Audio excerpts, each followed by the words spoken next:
What's going on, guys? Gomes here, back again on another MLB The Show 20 Diamond Dynasty video.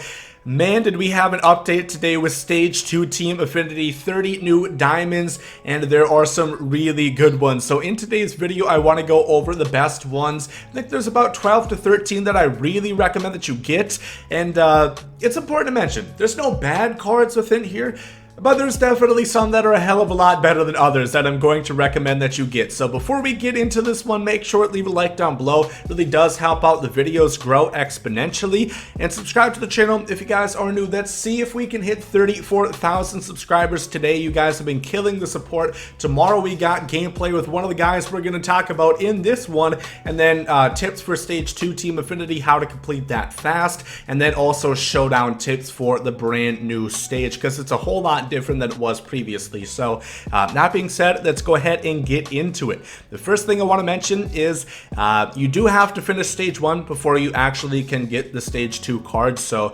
don't try and do some of these. Don't do like the stage 2 stuff before you actually finish stage 1. So get that to 70 fans on stage 1 and then go over to stage 2. The first card I want to talk about is going to be Schmidt for the New York Yankees. You're going to notice a trend for most of the pitchers. I think all the pitchers, they have sinkers. It really is kind of a necessity pitch in my opinion this year, because it is so hard to hit, especially on high difficulties, because it really is a blur. Schmidt has a great repertoire: sinker, curveball, changeup, four-seam slider. Doesn't throw the hardest sinker, 93 miles per hour, but that's still going to be really hard to hit, and it should have a good amount of movement. Gonna throw 96, 97 on the radar for that four-seamer. Not the greatest differential from the changeup to four-seam, only 10 miles per hour. That's about average, but middling per nine's in the mid-80s, 85 hit, 88 K, and 86 walk per nine.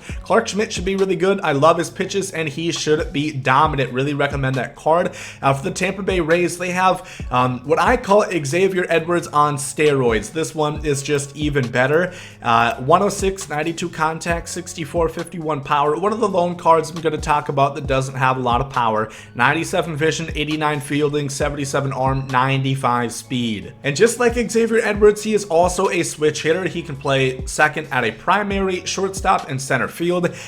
Really, you can play him about anywhere. 77 arm and center is a little bit light. I would probably keep him at second base. I think that's where he's going to be best. But if you guys like these slap hitting contact guys with a ton of speed, it is going to be right up your alley, and I think he is going to be very, very versatile for you. The Braves is the first must have. All the guys I'm going to talk about you need to get, but this is a must. You cannot live without Kyle Wright, because I think he's one of the best, if not the best team affinity of all. 95 stamina, 93 hit 9, 96 K9, four-seam slider, curveball, sinker, changeup. I believe it's pretty much the same thing as Schmidt. It's going to throw it a little bit harder than Schmidt on the four-seam, and a much better differential. 14 miles per hour on the differential from his four-seam to changeup. Sinker comes in at 94, 95 miles per hour, and just really, really good. The per nines are considerably better than Schmidt. The K9 I think is almost a plus 10, and yeah, this card is going to be really dominant. This card is a must-have. You guys really want to get this one. I don't know if that's a glitch. I don't know exactly. Has this been happening this whole time? Is there always a double flash? Okay, it was a glitch. I don't know if there's going to be 2 diamonds that they're going to give out for the Braves. Jazz Chisholm, the next one for the Miami Marlins. The card art is reason enough alone to get this one, but no, his stats are really good as well. 90 and 92 splits against right-handers, 71, 83 power. If you guys are new to the channel, if you guys are new to this tip, the threshold for power on perfect fly balls to more or less guarantee it's going to be a home run when you get that result is 80 plus power, so you really want to look for that number. 79 is cool, but 80 is just a little bit cooler. So lefty bat, 63 vision is the only downside, 88 fielding, 89 arm, 84 speed. Monster defensively, ton of speed, gonna kill righties, and still has 83 power against lefties. Jazz Chisholm is going to be really nice, and I definitely recommend that one as well. The next one I want to talk about is going to be the Cleveland Indians. They have Nolan Jones, one of the 2 Nolan brothers we're going to talk about in this video. And he is really good. 106, 98 power, 96 contact against righties, 73 contact against lefties, 59 vision. That's one of the only downsides to this card. He can play third base and also any corner in the infield or outfield. 95 arm is great. 79 fielding is silver shield no matter where you play him. Only downside of putting him in the outfield, only 45 speed. It really could be the difference of getting to a ball or getting down and ended up being a double. So Nolan Jones, great card, great offensively. Put him at third base, though. I think that's the best spot for him. Moving on to the Minnesota Twins, they've got Alex Killeth, who I think is also really good. Kind of similar to Nolan Jones, except he's a first base primary, can also play the outfield. Don't really recommend it, only 44 speed. 101, 93 contact, 88 and 75 power, 92 vision. Very good contact hitter, really elite stuff. 81 fielding, 85 arm at first base. Gonna play at a silver shield if you put him in the outfield, but once again kind of slow. I keep him at first base, and it's just going to rank another lefty bat. That's something I'm really noticing a bunch. Is they're putting out a lot of really good left-handed prospect cards, which hopefully should kind of change the tides and make lefty pitchers a lot more viable, which is a perfect segue into our only lefty starter, which is going to be Nick Lodolo here for the Cincinnati Reds, who also has a sinker. Only 4 pitches this time. But sinker, slider, 4-seam changeup, that's still a pretty good combo. 93 on the sinker, 94, 95 on the fastball. Only 10 mile per hour differential between the 4-seam and changeup. 97 stamina, 100 K9, 97 hit 9. Somebody mentioned that he was 6'6". I don't think that really makes a difference, but it is kind of cool, I guess, if you care about height. But Nick Lodolo, like I said, if a lot of people are going to use these Future Star cards, which I think they will, there's a lot of lefties. Pretty much all the best Future Star cards are left-handers, so Nick Lodolo is going to eat them up with that sinker slider combo. So really like the looks of him as well.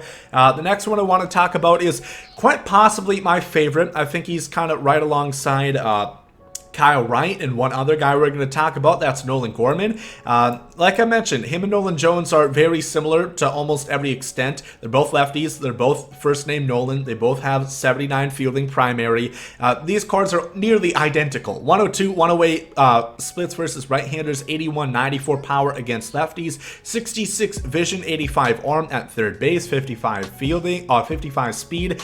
This card, once again, is just so good, so well-rounded. The vision is pretty much the same as Nolan Jones. It's a bit higher. His speed is plus 10. Same fielding, but he does have a bit better contact, and I think he has a little bit more power as well. And I just think Nolan Gorman is going to be a monster. He is my favorite offensive player by far out of the group. Him and Nolan Jones are in a category of their own, in my opinion.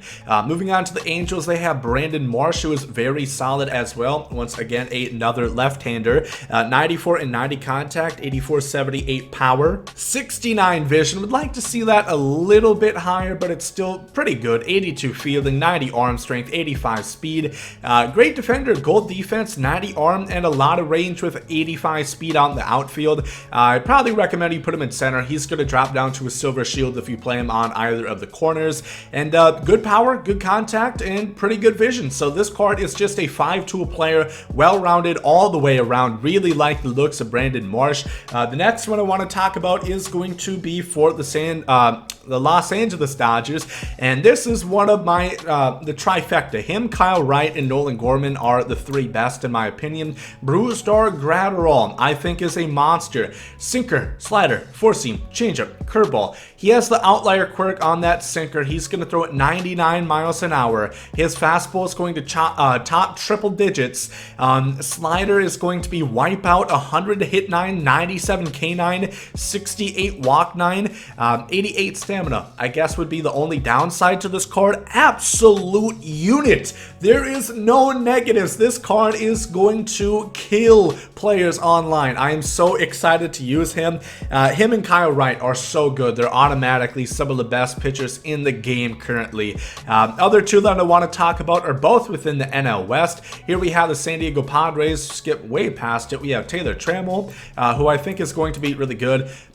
Something you'll notice on a lot of these prospects is they have a lot of speed. I don't know if this is accurate. I don't know what these kids are eating these days. Well, I guess they're kind of the same age as me. But 103, 95 contact, 82, 69 power, 71 vision, 92 fielding, 68 arm. That's a downside, but it's left field at its primary. Diamond defense and 94 speed, plenty of range. You can make a sacrifice there. 68 arm isn't ideal, but left field, you have to make the shortest throws out of any of the other outfield positions, so it's passable. And once again, is going to just hit really well. He doesn't have the 80 power threshold against lefties, which sucks, but with that speed and 95 contact, it's still going to be very good. I like the looks of him a lot. And then finally, the San Francisco Giants also have a nice one, which I'm glad, because I didn't think the Buster Posey was all that. I believe this is Helio Ramos, if I'm pronouncing that correctly. 91, 84 contact, 81 and 89 power against lefties, 70 vision, 81 fielding, 89 arm, and 81 speed. Once again, one of the lone right-handers that you're going to see. Some of the best Future Star cards are lefties. He's one of the righties that are actually really good. You know, just super balanced. 70 vision, 81, 89 power, 91, 85 contact, gold fielding, 90 arm, 80 speed. There's no downsides to this card whatsoever.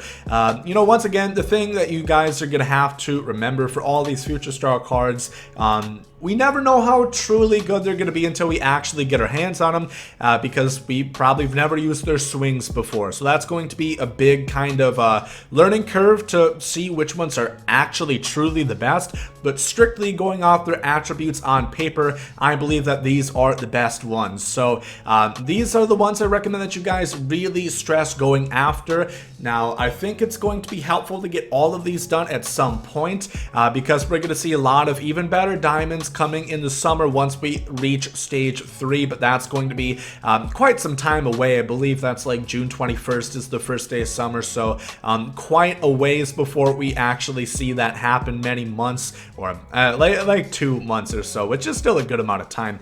But yeah, these are the ones that I really recommend. If you're only gonna get 3, definitely Gratterall, Kyle Wright, and Nolan Gorman. I think those are the best 3 by far. But all of these are really solid, except for the Blue Jays. That one really is not very good, which sucks because they had Vlad Jr., which also sucked, and then this Devin Smith is also not good. That's something I wish they would have done better. Like, I'm happy with the Marlins, for example. They didn't have a good face of the franchise. They got a good Future Star card.